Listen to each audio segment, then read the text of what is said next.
మనం breaking news చూస్తున్నాం. తెలంగాణలో విద్యుత్ కొనుగోళ్ల వివాదం తారాస్థాయికి చేరింది. ఇప్పటికే కాంగ్రెస్ బీఆర్ఎస్ మధ్య మాటల మంటలు రేపుతున్నాయి. ఈ క్రమంలో కీలక విషయాలను చెప్పాయి రాష్ట్ర విద్యుత్ పంపిణీ సంస్థలు. ఛత్తీస్గఢ్ నుంచి కరెంటు కొనుగోలు వల్ల భారీ నష్టం వాటిల్లింది అని జ్యుడిషియల్ కమిషన్కు నివేదిక సమర్పించాయి. సుమారు 6,000 కోట్ల ఆర్థిక భారం పడినట్లు ప్రభుత్వ వర్గాలు చెబుతున్నాయి.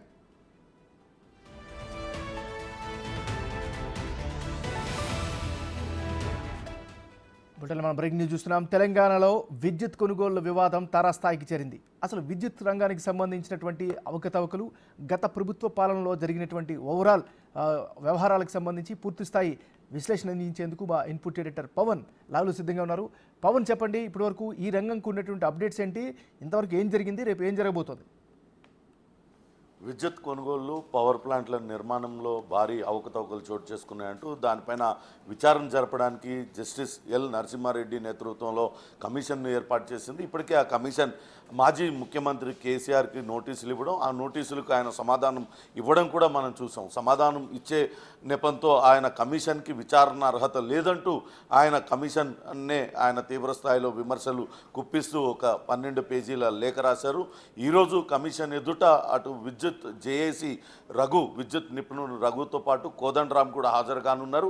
ఇక అటు ఒక్కసారి మనం కేసీఆర్ రాసిన లెటర్ కనుక మనం పరిశీలించినట్లయితే ఈఆర్సీ అనుమతితోనే, అంటే జ్యుడిషియల్ న్యాయ ప్రాధికార సంస్థ అయిన ఈఆర్సీ అనుమతితోనే కొనుగోళ్లు జరిగాయంటూ ఆయన చెప్పారు. అటువంటి న్యాయ ప్రాధికార సంస్థ అనుమతితో కొనుగోలు జరిపితే దానిపైన న్యాయ కమిషన్ వేయడం సబబు కాదంటూ ఆయన లేఖలో పేర్కొన్నారు. కానీ విద్యుత్ ఒప్పందానికి ఈఆర్సీ ఎక్కడా కూడా అనుమతి తెలపలేదంటూ తాజాగా వెల్లడైంది. ఇప్పుడు ఈ విద్యుత్ ఛత్తీస్గఢ్ నుంచి విద్యుత్ కొనుగోలు వల్ల అటు విద్యుత్ సంస్థలపైన పడిన భారం 6,000 కోట్ల మేర ఆర్థిక భారం పడిందంటూ అటు నివేదిక అయితే ఇచ్చాయి. అటు కమిషన్కు పూర్తి వివరాలు అందించాయి.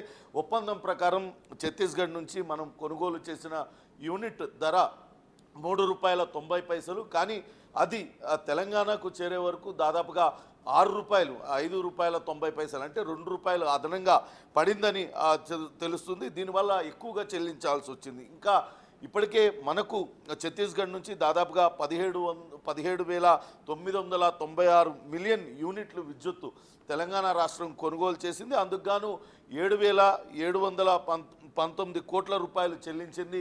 ఇంకా ఛత్తీస్గఢ్కు చెల్లించాల్సిన విద్యుత్ బకాయిలు దాదాపుగా 1,81,000 కోట్ల రూపాయలు చెల్లించాల్సి ఉంది. అయితే ఇది కేవలం విద్యుత్ కొనుగోళ్లకు సంబంధించి, మనం కొన్న యూనిట్లకు సంబంధించింది. కానీ ఇప్పుడు అదనంగా ట్రాన్స్మిషన్ లైన్ ఛార్జీలు కూడా చెల్లించాల్సి వచ్చింది. ఎందుకంటే ఛత్తీస్గఢ్ నుంచి కొనుగోలు చేసుకుంటున్న సమయంలో ఒక డెడికేటెడ్ లైన్ వేసుకోవాల్సి వచ్చింది. దానికి సంబంధించి ట్రాన్స్మిషన్ లైన్ ఛార్జీలు 1,362 కోట్ల రూపాయలు చెల్లించాల్సి వస్తుంది. దీనివల్లనే అటు యూనిట్ ధర అమాంతం పెరిగింది. యూనిట్ ధర వచ్చేసరికి తెలంగాణకు వచ్చేసరికి మనం కొనుగోలు చేసింది ₹3.90 అని చెప్తున్నప్పటికీ ₹5.64 విద్యుత్ యూనిట్ ధర పడిందని చెప్పాలి. దీనికి విద్యుత్ కొనుగోలు చేసిన ధర కంటే ఛార్జీలు, మనం చెల్లించిన ఛార్జీలు దాదాపుగా 3,110 కోట్ల రూపాయలు అదనంగా మనం చెల్లించాల్సి వచ్చింది. అంతేకాకుండా ఇప్పుడు ప్రస్తుతం ఛత్తీస్గఢ్కు అటు తెలంగాణ రాష్ట్రానికి మధ్య ఈ విద్యుత్ కొనుగోళ్లకు సంబంధించి ఒక వివాదం కూడా కొనసాగుతుంది. విద్యుత్ కొనుగోలు చేసాం, తిరిగి చెల్లిస్తున్నాం, మనం చెల్లించాల్సిన బకాయిలు 1,080 కోట్ల రూపాయలు, ఇంకా 81 కోట్ల రూపాయలు మనం బకాయిలు ఉన్నాం ఛత్తీస్గఢ్కి. కానీ ఛత్తీస్గఢ్ సంస్థలు మాత్రం 1,715 కోట్ల రూపాయలు